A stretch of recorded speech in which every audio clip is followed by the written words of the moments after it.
After Argentina's opposition coalition Together for Change won the primary elections, President Alberto Fernandez promised a greater effort to revert the results in November.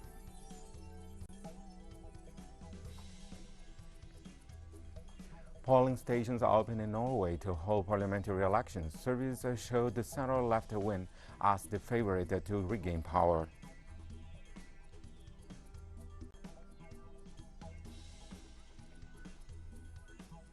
Gaza continues under Israeli siege after the three-day bombing.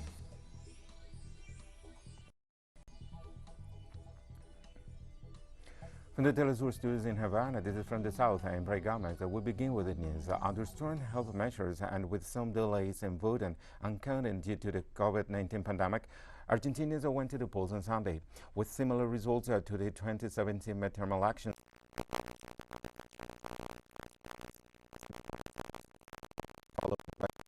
political parties. After knowing the results of Sunday's primary election, President Alberto Fernandez said that the ruling front needs to move forward with more social justice, with more development, more production, more public education, and more public health. He affirmed that there are unmet demands that the political organization he belongs must meet, and surely there are claims for mistakes made that cannot be repeated, he said.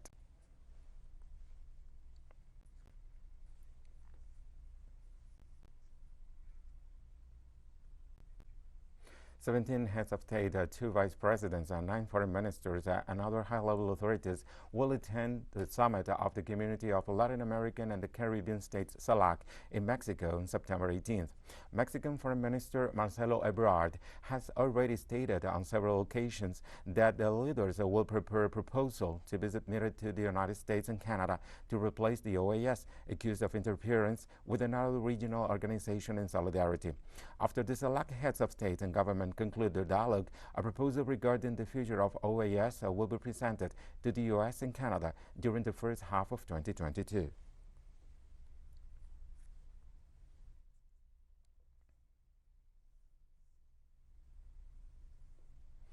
Cuban scientists will present investigations results related to the so-called Havana syndrome, which has or was referred to as alleged sonic attacks against the U.S. Embassy on the island. Specialists point out that the reported health incidents have not been identified by some employees of the United States Embassy in Havana after they were diagnosed with symptoms and signs of illness. Is scientifically unacceptable. The study reveals that a misnamed mystery syndrome, the narrative assumes that the cause of these incidents are supposed to be attacks with unidentified or unidentified RG weapon. The Cuban government insists Washington to offer evidence for the accusations, which during the Trump administration was the subject of manipulation against the Caribbean island.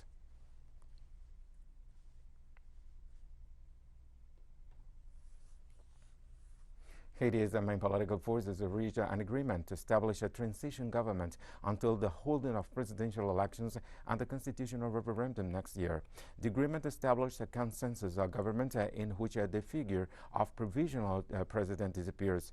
A council of ministers under the leadership of Ariel Henry as prime minister will now rule the Caribbean island.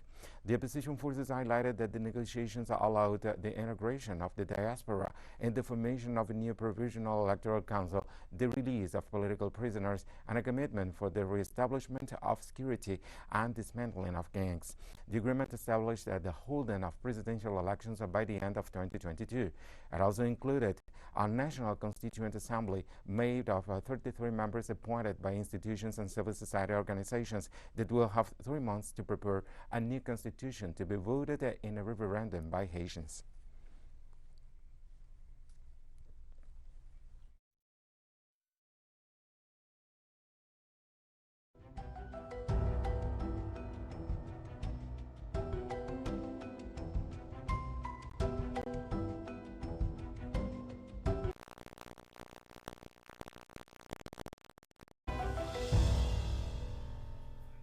Tropical storm Nicholas advances through the Gulf of Mexico, nearing the northern coast of the state of Tamaulipas. The National Meteorological Service has forecast heavy rains in the states of Veracruz, Oaxaca, Chiapas, Tabasco, and Puebla. The weather event has a maximum wind speeds of up to 65 kilometers per hour and is moving towards northwest at 20 kilometers per hour. Experts warn of strong waves of 2 to 3 meters high on the coast of Tamaulipas and Veracruz, as well as on the coast of Campeche, Tabasco, and Yucatan.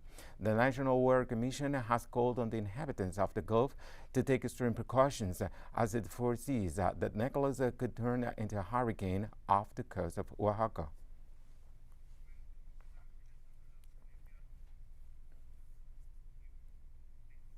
Typhoon Chengdu is expected to pass through Sichuan Islands in East China, bringing gales and torrential rains for eastern provinces. China's National Observatory extended its second strongest alert for Typhoon Chengdu on Monday. Paced with typhoon, torrential rains will hit Zhejiang, Jiangsu, and Shanghai in the next 3 days. The precipitation can range from 250 to 400 millimeters or over 600 millimeters in some areas. The National Observatory issued a yellow alert for rains on Monday morning. China has a 4-tier color-coded weather warning system, with red being the most severe warning, followed by orange, yellow, and blue.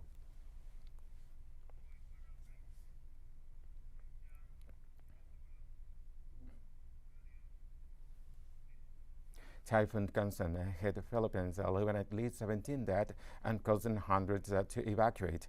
Authorities reported on Sunday that 17 people have been killed by the passing of the meteorological phenomenon. They also reported that 7 people are still missing and 24 were injured. 9,000 buildings and 168 roads have been affected, are still sheltered in public centers or with relatives.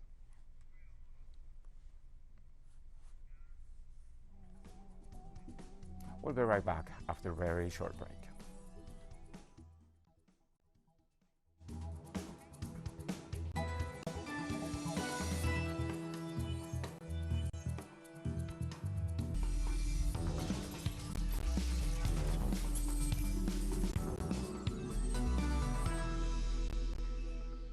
Welcome back. On Monday, polling stations are open in Norway to hold parliamentary elections. Surveys show the center-left win as a favorite to regain power. Almost 3.9 million Norwegians are called to the polls to elect the 169 deputies that make a parliament. The latest polls point to change of government after 8 years in powers of Conservative Arne Solberg at the head of a right-wing coalition, and to the potential triumph of the center-left led by Jonas Gahr Støre's Labour Party. The electoral campaign has been heavily driven by environmental issues, the future of the oil sector, given that the country is the main exporter in Western Europe, as well as other issues such as healthcare and education.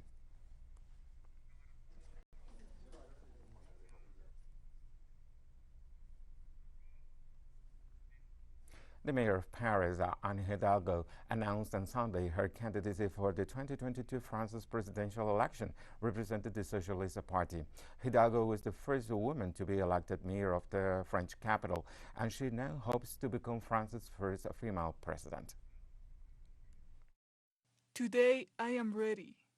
That is why, with the strength of the warmth that surrounds me here, with humility and fully conscious of the importance of this moment, and to turn our hopes into reality, I have decided to run for President of the French Republic. In Portugal, people paid funeral tribute to former President Jorge Sampaio, a key figure of the nation's democracy. Sampaio passed away on Friday at the age of 81 after being hospitalized for 2 weeks due to respiratory problems. Before being buried in a cemetery in Lisbon, the former socialist leader was honored by several personalities for his contribution to democracy and to the prestige of Portugal. Secretary General of the Socialist Party, Mayor of Lisbon, and then head of state between 1996 and 2006, Jorge Sampaio influenced Portuguese political life in the period after the establishment of democracy in 1974.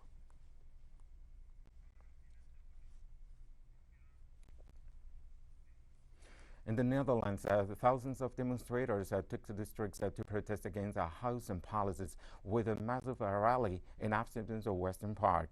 According to recent statistics, high real estate prices and the waiting list for social housing has doubled in the last decade. The Netherlands has a housing shortage of over 300,000 homes. As a result, the young and adult population has been forced to live with or return to their parents, and independence is becoming more and more difficult due to the housing situation.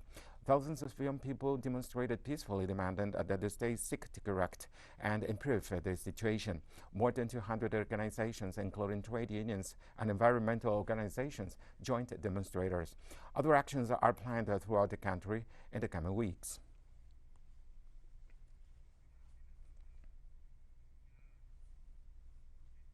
Real estate developers in Ghana are feeling the pinch of a recent hike in the cost of building materials, which has made building houses more expensive. According to government data, the real estate industry contributed to Ghana's economic growth last year when coronavirus restrictions were eased. Real estate developers have said that they have to push up prices due to the rising cost of building materials. Projects are being initiated today. We are not seeing, the project, especially when it comes to housing. If you find out how many contracts were signed in the past administration in terms of contract to execute certain housing projects, the numbers are so huge. If you put them together, we might be hitting about 2 million. But have you seen, even 100 of it? Yeah. So sometimes I'm not too sure where they are picking the data from. A lot of. On Sunday, 75 abducted students and teachers were released in northwestern Nigeria. According to government sources, gunmen have freed dozens of school children kidnapped earlier this month in northwest Zamfara state after the army began a crackdown on criminal gangs in the region. The captors had released the students in exchange for safe passage out of the forest as the army had surrounded their camp. Criminal gangs have long trouble northwest and central Nigerian states, raiding and looting villages, stealing cattle, and kidnapping for ransom. Since December, they have targeted schools, and more than 1,000 students have been kidnapped over this year in a string of raids. Most of the students have been released after negotiations, and some escaped, but dozens are still being held in forest hideouts by their bandit captors.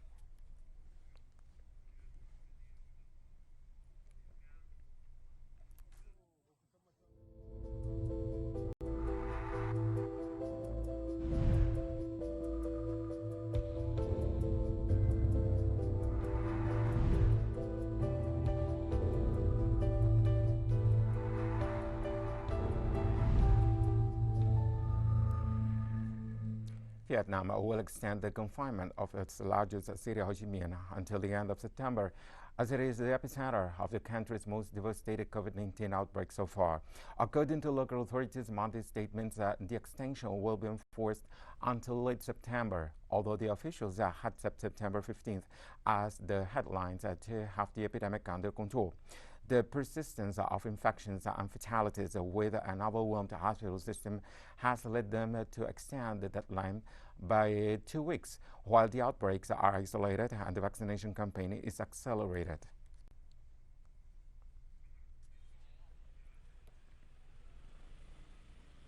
South Africa's President Cyril Ramaphosa has announced a plan to introduce COVID-19 vaccine passports amid the widespread skepticism of the jab, as the curfew restrictions are said to be eased this week. Cabinet has decided that the country, after considering all these, it has decided that the country should be moved from adjusted level 3 and be placed on adjusted level 2 with effect from tomorrow, which is Monday, the 13th of September 2021. What does this mean? This means that the hours of curfew will now start at 11 p.m. and end at 4 a.m. There is still a need for curfew. We will also be providing further information on an approach for vaccine passports, which can be used as evidence of vaccination for various purposes and events. So that as people go around, they're able to demonstrate that yes, they've been vaccinated, and the Department of Health is looking at a variety of mechanisms like they have in other countries to either do it electronically through cell phone or other form of demonstration.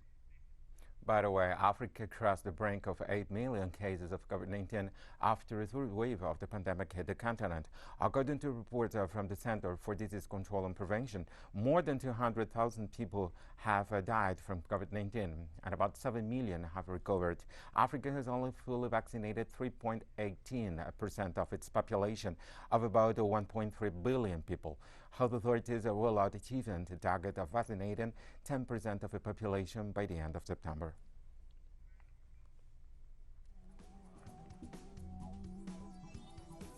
We have more news coming up after a financial break.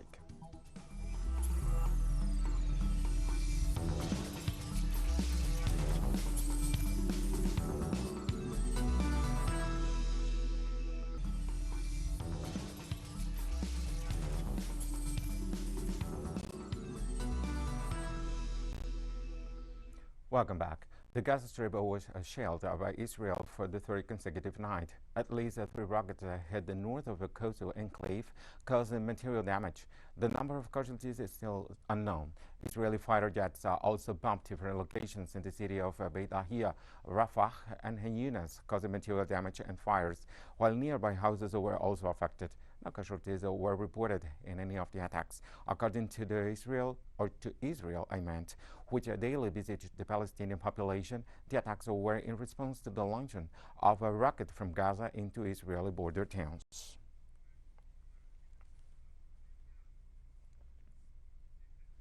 Lebanon's new government met for the first time amidst public expectations and skepticism.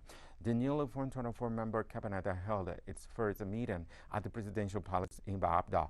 It was formed the week before, after 13 months of political stalemate in the context of an accelerating economic collapse. Prime Minister Najib Mikati desperately needs to pull Lebanon out of what the World Bank has called one of the worst economic crises on the planet since the 1850s. Mikati has already held office twice and was indicted in 2019 for illicit enrichment.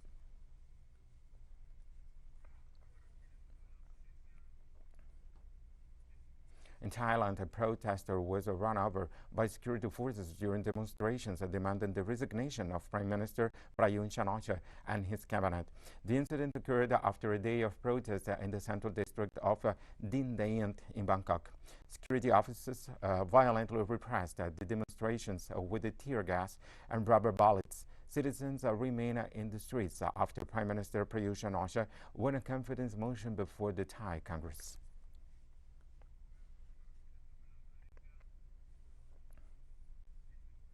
North Korean state media said Monday that the nation had successfully carried out tests of new long-range cruise missile over the weekend, seen by many as possibly the country's first such weapon with a nuclear capability.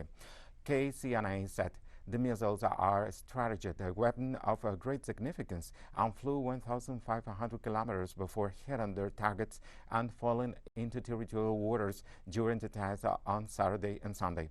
The latest tests highlighted steady progress in Pyongyang's weapons program amid the gridlock over talks aimed at dismantling the North nuclear and ballistic missile programs in return for U.S. sanctions relief. The talks have stalled since 2019. The two Koreas have been locked in an accelerating arms race that experts fear will leave the Asian region littered with powerful new missiles.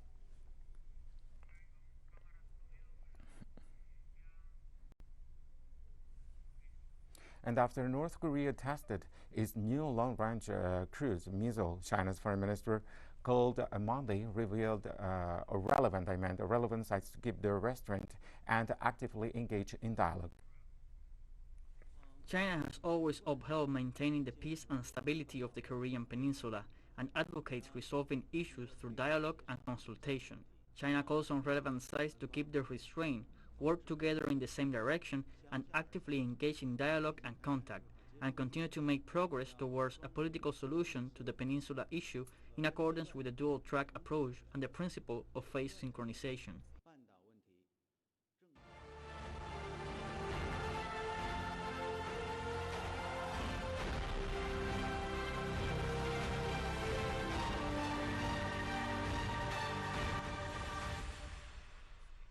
The first foreign commercial flight since the Taliban takeover in Afghanistan departed from Kabul.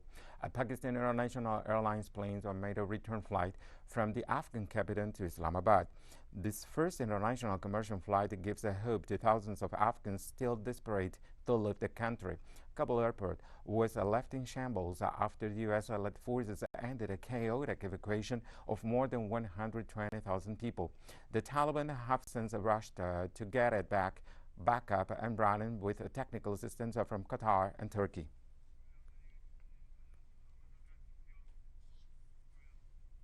I feel very comfortable. This is just like coming to a place where I have to retrieve people. So this is a great moment for me after a long time since the changeover of the establishment in Kabul. The arrangements are in good shape, although we face some difficulties in getting clearances and the rest of it, but at the end of the day it was well coordinated. We've come to the end of today's news brief. You can find these and many other stories on our website at Telesur English, and join us on social media, Facebook, Twitter and Instagram, also at Telegram. For Telesur English, I'm Ray Gomez. Thank you for watching.